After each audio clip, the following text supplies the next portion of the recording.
I call this finding ground when the ground is not there. It's a moment you've probably felt. You may have felt it during COVID. You may have felt it during some other disruption in your life where all the things that you had thought were supposed to happen in your life just didn't. And or you worked hard to get to a place that you thought you'd be at and it's not what you expected.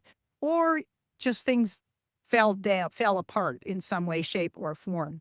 So I'd like to tell you about the one part of my life that has to do with 9 years of having the ground not be there at all, and what came out of it and how it can serve you and how it can serve you now as we work with a very disruptive times. So in 2008, I lost everything. And for the next 9 years, I would, for the next 9 years, I had no fixed home. I used other people's addresses to make it look like I was stable and had a place to be, but it was just my way of working with the system to ensure that I looked like a legitimate human being. Now we would call that a digital nomad. I didn't have that language then. I didn't have it till much later, but it also makes it sound like it was a choice. And it certainly was not a choice at the beginning. I eventually get kind of used to it and you think, okay, I can do this, but you still want to know where you're sleeping and you still would like some stability around where you're eating and who you're with, the people that you're surrounded by. I spent the mid 2000s right up until 2008 working to raise awareness. I'd started a podcast. I had done a lot of work to expand awareness, and I continued to do that work to expand awareness and develop the skill set that would allow us to navigate these times that we're in right now, these times that don't have a rule book that goes with them. The playbooks are toss them out because everything is emergent in the moment. And so that is what happened then. And what that meant was none of that worked. The floor went out. What I'd been doing wasn't working. And so here I was, 9 years home free, so to speak. There were dark moments, no question about it. I can't pretend there weren't. There were definitely dark moments.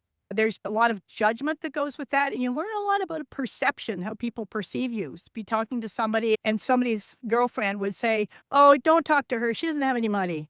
And people would turn around and walk away and think, whoa, okay, something just happened there that was entirely based on perception, judgment, and self-motive. It was fascinating to observe.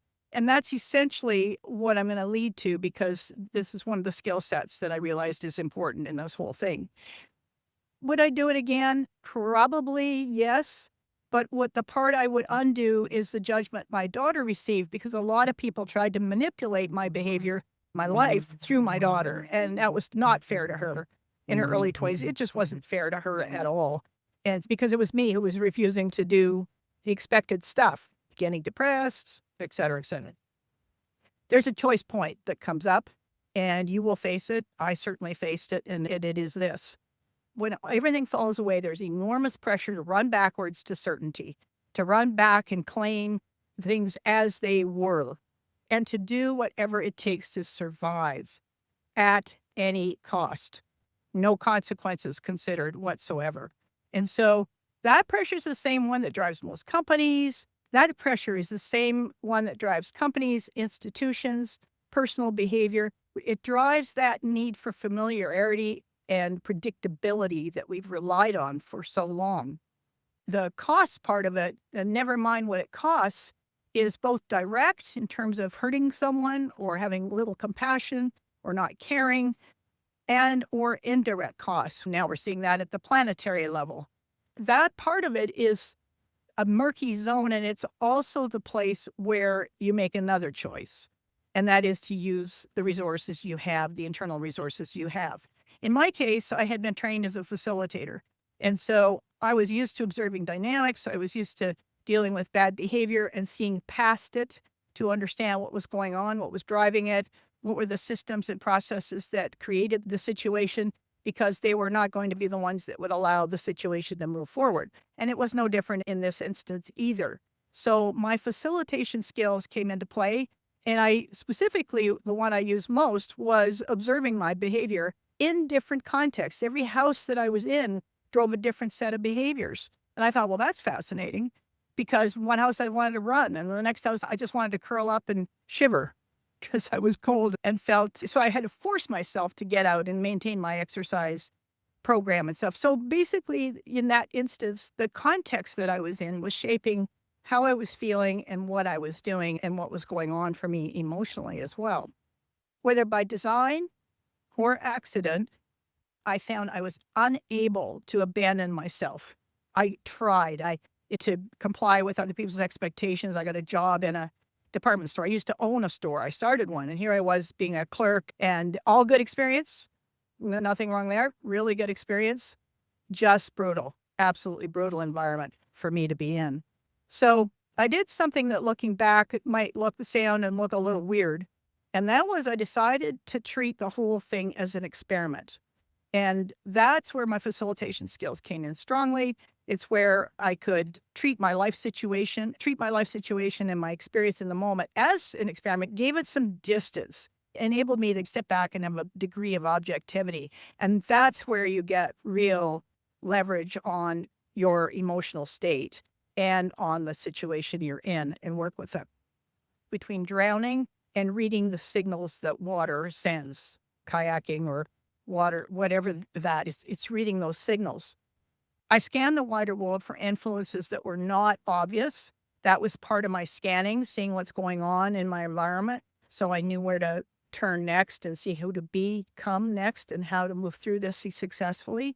I deliberately, on purpose, shifted my perspective when the one I was using stopped working. And this is where I rely on animals a lot, the perspective of the mouse for the details, the perspective of the eagle for the overview. All of those different animals gave me something to work with in terms of perspective shifting, which was so critical in so many ways. So I wasn't surviving those 9 years. What I was doing was probably running the most rigorous test I could have not made up, which was to really test what happens when you stay aligned to yourself, what you have to go through, how to move through it, and how you get through to the other side, bigger, more whole than what you were when you went into it in the first place, more intact, more confident. So it's an inner guidance system, not an outer guidance system. The outside world doesn't define me. The inside world, my inside world does. The outside world will affect me, but it's my inside world that decides how to move through it. And that trust and confidence is one that's accessible to everybody. The questions that this poses is, does staying true to yourself hold when it costs you everything? Second question, can you keep your balance physically and emotionally when the outer world is chaotic? Relevant question for today. Can you face uncertainty, not as a thought experiment, as I often see in the business literature, not as a thought experiment, but on a moment-to-moment basis, and to gain greater trust and confidence as you go? Mostly at the time I was getting through the day, but it was definitely a proof of concept. It was definitely a proof of concept under the harshest conditions that I wouldn't have invented if I wanted to. You can't fake the results under those conditions. They just show up. And then you get a feeling for, okay, now what? And what do I do with this? There's some principles that I'd like to share with you now that probably apply to you. One of them is know where you're going away from or moving towards something. One thing that anchored me through all of this was my North Star was my sense of purpose. I knew what I envisioned. I knew what I wanted to accomplish. And while I had doubts about whether it was fit for the world or not, or ready or timing, it turns out it wasn't good timing.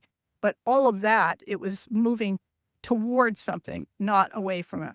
And so that's critical, because having a negative vision, and I see that a lot in conversation. We don't like that person. We don't like that person. That's nice.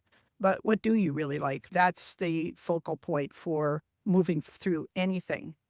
Second principle, it's fitness. I've been training my brain lately, so it's about brain training. It's about energy training. It's also about how you're thinking, training your mind in terms of how you're thinking about things. It is a fitness practice. And so it's not something you do on a day and then kick off for a bit. You're on it. You got to stay on it, and you stay observant, and you watch what's going on. And that is how you move through things progressively, incrementally. And all athletes would know this. And so that's just how it works. The dark places, when they're worked with, give something back. It doesn't seem like they will, but it just seems like a big black void sometimes, or sometimes a big dark pit. But they do give something back, because that is where you learn the resilience you need. That is where you learn how to carefully move yourself through whatever dark spaces you're in toward something that is better, even if you've never experienced it before. It's knowing there's something better on the other side. Let help in. I got to say, I was just astounded at how many people cared, showed up, people I didn't know, people I did know, people I barely knew would open their doors and help me out when my car broke or, oh my gosh, the number of things that happened it's a list. But just to say that people showed up and they opened their homes to me, and I'm incredibly grateful. And sometimes they just gave me a small amount of money, enough that I could put gas in the car and get to the next place. So I spent quite a bit of time on the road, and it was good time. It was valuable time for processing not just the world we're in right now, but also who I plan to be and who I intend to be within it.